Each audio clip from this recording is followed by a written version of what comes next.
After you've installed the Swift Playgrounds app on your iPad, it's time to get the Learn to Code 1 Playground so that you can start going through lessons to learn Swift code.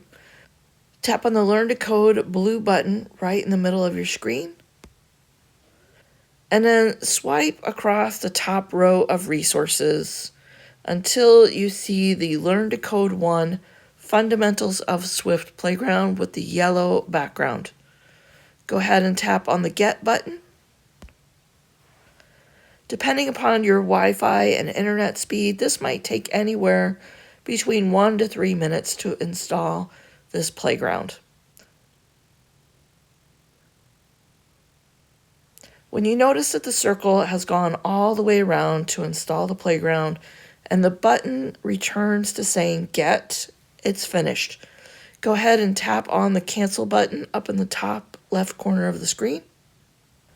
That will take you back to your gallery or library view of Swift Playgrounds, where you can see all of your resources and apps that you're going to be creating.